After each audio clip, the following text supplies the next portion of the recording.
सुर उनका बदल सकता है जो कभी समय आने पर भाजपा के साथ रहे हैं, और कांग्रेस कभी भाजपा के साथ नहीं रहा है। और आज जो सत्ता में है, चाहे वो केंद्र में हो चाहे आज बिहार में हो, वो अंग्रेजों का दलाली किए हैं।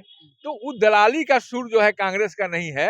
कांग्रेस विचारधारा की पार्टी है, सत्ता की राजनीति नहीं करती, क्योंकि बीजेपी की विचारधारा और कांग्रेस का विचारधारा कहीं मेल नहीं खाता है। नमस्कार, आप देख रहे हैं चौकस भारत और मैं ब्रजेंद्र।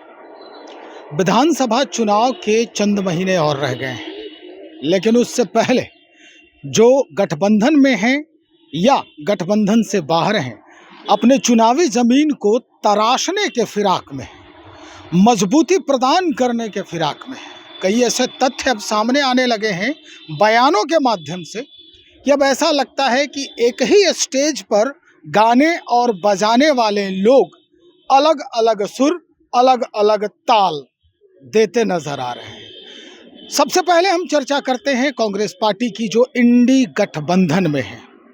अगर हम बात करें तो कुछ दिन पहले ही यहाँ के प्रभारी यानी बिहार के कांग्रेस पार्टी के प्रभारी कृष्णा अल्लावरू को बनाया जाता है और उसके बाद बिहार में आना होता है उनका। बयान आपने सुना ही होगा कि उन्होंने किस तरह से बयान दिया भी है चुनाव को लेकर। अगर जरूरत पड़े तो वो अपने दम पर कांग्रेस को फिर से उसकी खोई हुई छवि लौटाने में कोई कसर नहीं छोड़ेंगे।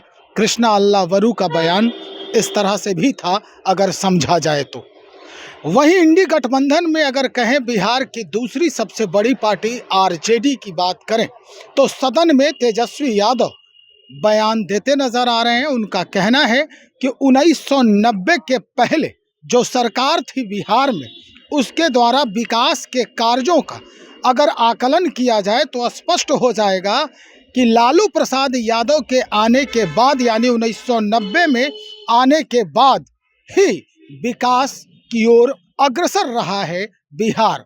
जो दबे कुचले लोग हैं, अनुसूचित जाति, अनुसूचित जनजाति, दलित जो लोग हैं, उन्हें बोलने की और चैन से सांस लेने की आज़ादी मिली।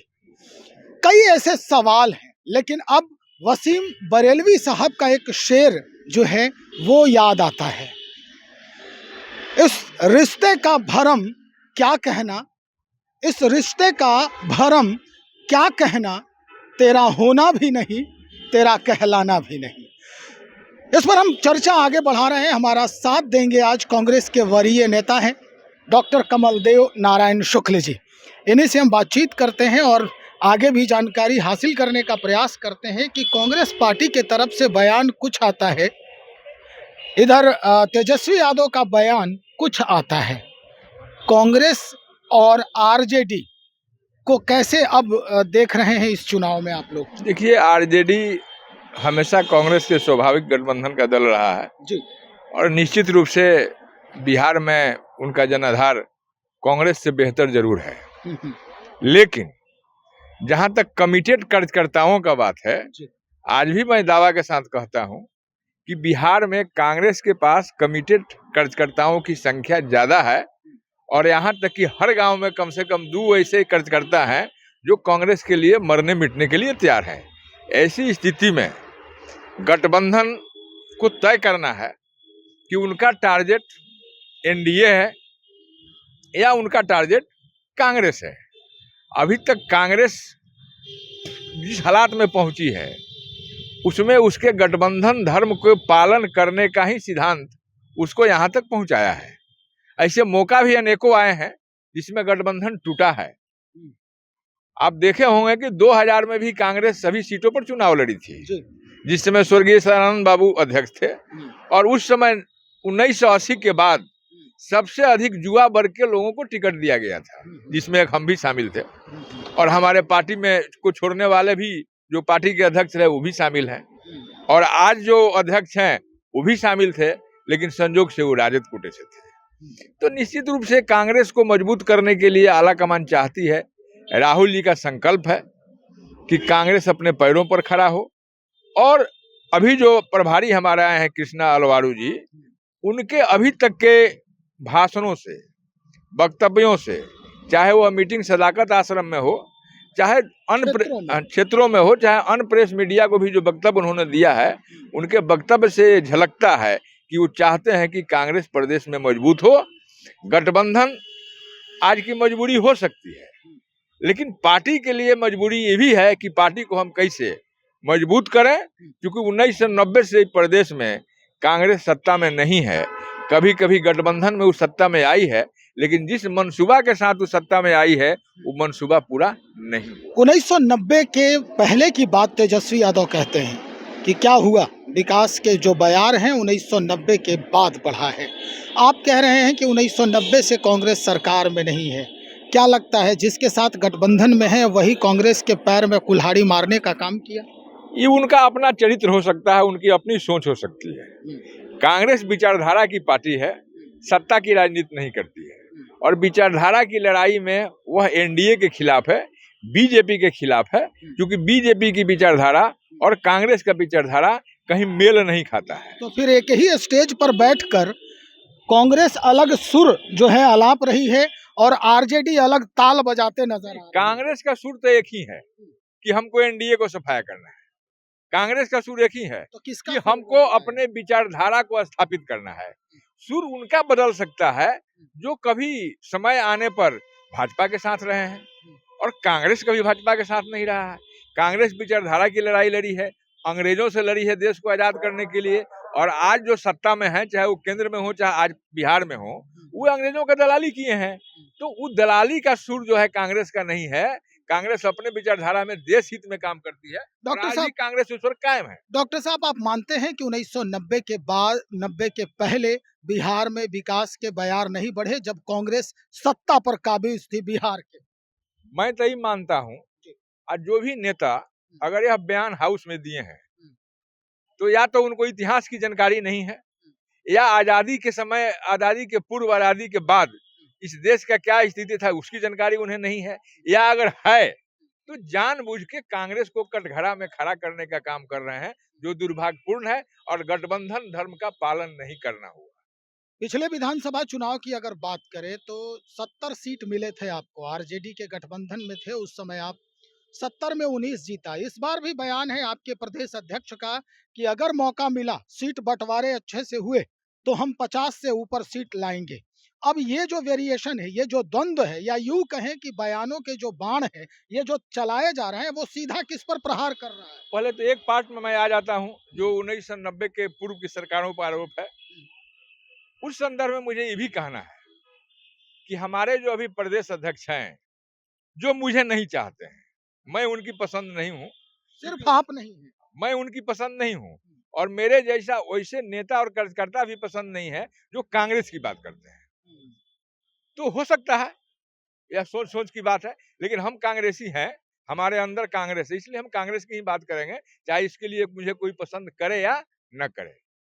मुझे बहुत दुख हुआ कि हमारे प्रभारी कृष्णा अलवारी जी के कार्यों को देखने के बावजूद भी 3 या 2 तारीख को प्रदेश कांग्रेस मुख्यालय सदाकत आश्रम में ओबीसी ईबीसी का बैठक था।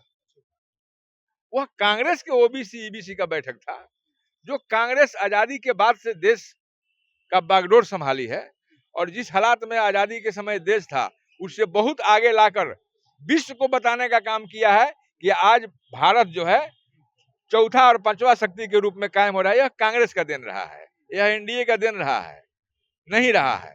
उस परिस्थिति में हमारे प्रदेश अध्यक्ष द्वारा अलवारू जी के सामने, हमारे प्रभारी के सामने यह बात कहना कि 90 से सत्ता में आने के बाद लालू जी ने अल्पसंख्यक, दलित, ईबीसी, ओबीसी को जुबान दिया, बोलने की आजादी दी, शक्ति दी, यह दुर्भाग्यपूर्ण है, क्योंकि वो कांग्रेस के अध्यक्ष हैं, अपने तीसरे गुरु के दल के अध्यक्ष नहीं हैं, और कांग्रेस का मंच था। कांग्रेस के ओबीसी ईबीसी के लोगों की बैठक थी, हमारे प्रभारी भी वहां उपलब्ध हैं, मौजूद हैं, जो माननीय राहुल गांधी जी के कहने पर, उनका जवाबदेही मिलने पर यहाँ आके कांग्रेस को मजबूत करना चाहते हैं। वैसी स्थिति में माननीय प्रदेश अध्यक्ष हमारे कांग्रेस के ओबीसी ईबीसी के भाइयों को क्या संदेश देना चाहते थे? क्या यह कहना चाहते थे कि 90 के पहले कांग्रेस ओबीसी और ईबीसी को जबान नहीं दिया? अगर जबान नहीं दिया तो कांग्रेस ने जितना दिन सत्ता में रहा आजादी के बाद, विभिन्न जाति के लोगों को, जिसमें दलित भी थे, मुस्लिम भी थे, ईबीसी भी थे, ओबीसी भी थे, सवर्ण भी थे, सबको मुख्यमंत्री बनाया। लेकिन मैं आपके माध्यम से जानना चाहता हूं कि 90 से सामाजिक समरसता और सामाजिक न्याय के नाम पर सत्ता में आने वाले लोग किन किन ओबीसी ईबीसी को मुख्यमंत्री का पद दिया? एक व्यक्ति के रूप में, दो व्यक्ति के रूप में, एक जाति के रूप में मुख्यमंत्री का पद विगत 35 साल से पड़ा हुआ है। यह हमारे माननीय अध्यक्ष जी को नहीं दिखाया। यह बात बोलनी चाहिए थी। अगर यह बात बोल रहे हैं तो जो मैं पहले कहते आया हूं, उनके एक कान में आरजेडी है, दूसरे कान में बीजेपी है, इस बात की पुष्टि वो कर रहे हैं। कृष्णा अल्लावरू साहब का अब क्या स्टैंड होगा इस पर, क्योंकि वो भी तो इस मुद्दे को पूरे तौर पे समझ रहे होंगे और तमाम जितने सारे बयान आ रहे हैं वो भी आकलन कर रहे होंगे। इस पर अब जो है स्टैंड क्या होगा कांग्रेस का? आप लोग साथ लड़ेंगे? किस तरह का व्यवस्था होगा? कैसे रणनीति तैयार होगी? क्योंकि चुनाव में अब वक्त नहीं है, जो स्थिति बन रही है। देखिए, कांग्रेस एक नेशनल पार्टी है और उसके लिए पूरे देश में इस जुमलाबाज सरकार को, धर्म और जाति के नाम पर राजनीति करने वाली सरकार को उखाड़ना उसका पहला संकल्प है। और इस बात को बखूबी नरेंद्र मोदी जी, माननीय प्रधानमंत्री जी जानते हैं। इसलिए अपने शक्तिशाली होने के बाद भी गठबंधन की स्थिति को पूरे देश में वो कायम रखना चाहते हैं। तो मजबूरी है गठबंधन। लेकिन इसकी क्या मजबूरी हो सकती है कि कांग्रेस अपने आप का नुकसान पहुंचा के गठबंधन की राजनीति करे और उससे फायदा भी नहीं हो रहा है। जिसको हम रोकना चाहते हैं, आज वो पूरे देश में गठबंधन की राजनीति करके सत्ता में है और यह दुर्भाग्यपूर्ण है, उससे हम रोक नहीं पा रहे हैं। और इसको माननीय राहुल जी ने महसूस किया है। इसको आपने देखा होगा पंजाब के चुनाव में, गुजरात के चुनाव में, हिमाचल के चुनाव में, उत्तराखंड के चुनाव में और अभी अभी दिल्ली के चुनाव में। इसलिए मुगालते में रखने की किसी भी दल को जरूरत नहीं है। उनको ये क्लियर करना होगा, समय आने पर गठबंधन टूट सकता है। उनको ये क्लियर करना होगा कि वे एनडीए को हराना चाहते हैं, एनडीए की विदाई चाहते हैं, या अपनी गोटी केवल सेकना चाहते हैं। जनता भ्रम में नहीं जाएगी, उनको स्पष्ट नेतृत्व की बात करनी होगी। लेकिन कांग्रेस के नेताओं को सोनिया जी के उस अपील को सुनना होगा कि कांग्रेस ने आपको बहुत कुछ दिया, अब कांग्रेस की जरूरत है। आज वो कांग्रेस के लिए सोचे और कांग्रेस के लिए करे। और दूसरी बात कि माननीय अध्यक्ष जी ने एक और स्टेटमेंट दिया था कि मेरा टारगेट है कि हम कम से कम 50 सीट जीते। ये भी दुर्भाग्यपूर्ण है। सब दल आप देखे होंगे कि अभी एनडीए में जीतन राम मांझी जी हैं, उनकी उपेक्षाएं हुई दिल्ली में, झारखंड में, तो उन्होंने कहा कि मांझी अपने शक्ति को दिखाएगा और उन्होंने दलित समागम करके शक्ति को दिखाया। अब माननीय मुख्यमंत्री नीतीश जी भी उसमें गए थे। दूसरी तरफ नई पार्टी प्रशांत किशोर की पैदा हुई है साल भर पहले, 2 साल पहले, और वह घूम घूम के सब जगह कह रही है कि मैं 243 पर तैयारी कर रहा हूं और मैं 243 पर चुनाव लड़ूंगा। और नेशनल पार्टी का राज्य का अध्यक्ष अगर यह बात कहता हो कि हम 50 सीट टारगेट रखे हुए हैं, इससे काम नहीं चलेगा। कांग्रेस में आप हैं तो कांग्रेस के साथ हैं, यह कार्यकर्ताओं को एहसास कराना होगा, कांग्रेसियों को एहसास कराना होगा और इस राज्य की जनता को एहसास कराना होगा। नहीं तो आला कमान के पास सारी बात की जानकारी है, दवाई कर देंगे लास्ट। और कृष्णा अलवारी जी सब बात को देख रहे हैं। और कृष्णा अलवारी जी को मैं यह कहूंगा, उनसे अनुरोध करूंगा कि केवल सदाकत आश्रम में वैसे लोगों के सामने फीडबैक लेने से काम नहीं चलेगा। जो लोग दागी हैं और माननीय अध्यक्ष के सिपह सलाहकार हैं, वे लोग बैठे रहते हैं। इसलिए कार्यकर्ता अपनी सब बातों को उनसे खुलकर नहीं कह पाते हैं। एक एक करके आश्रम से अलग हटके या आश्रम में ही सब लोगों को बुला के उनके लोगों से अलग रख के एकांत में बात करना होगा। जो लोग पार्टी छोड़ के चले गए हैं, मूल कांग्रेसी हैं, उनका डीएनए कांग्रेस का है, उनकी सूची मांगकर उनसे व्यक्तिगत संपर्क करके उन्हें लाने का काम करना होगा। तब कांग्रेस मजबूत होगी। कांग्रेस कल भी मजबूत थी, कांग्रेस आज भी मजबूत है और आने वाले दिन में भी मजबूत होगी। इसलिए कोई दूसरा दल मुगालते में नहीं रहे, बशर्ते हमारे दल के विभीषण कांग्रेस के प्रति वफादार हो जाए। चलिए, बहुत शुक्रिया जानकारी देने के लिए। डॉक्टर कमलदेव नारायण शुक्ल जी बातचीत कर रहे थे इस पूरे मसले पर कि जो बयानों के तीर चल रहे हैं, इसके पीछे जो कहानी है वो क्या है। स्पष्ट हो गया होगा कि गिला भी तुझसे है मगर मोहब्बत भी। गिला भी तुझसे है मगर मोहब्बत भी, ये बात अपनी जगह है और वो बात अपनी जगह है। मजबूरी नहीं है कांग्रेस की गठबंधन धर्म निभाना। समय आने पर ये धर्म अलग भी हो सकता है, धर्म टूट भी सकता है। लेकिन जिस तरह के बयान आ रहे हैं, इससे यह स्पष्ट हो रहा है कि अपनी अपनी इच्छाओं को जाहिर किया जा रहा है अपने आला कमान के सामने या राज्य के जनता के सामने। जनता मालिक है, क्योंकि पब्लिक सब जानती है, तय वही करती है। चुनाव में अभी वक्त है, समझने का भी वक्त है जनता के लिए कि उसे किस तरह से निर्णय लेना है और किसके पक्ष में निर्णय लेना है। चलिए और लोगों से बातचीत करेंगे, इंतजार करें, बने रहें हमारे साथ। बहुत शुक्रिया।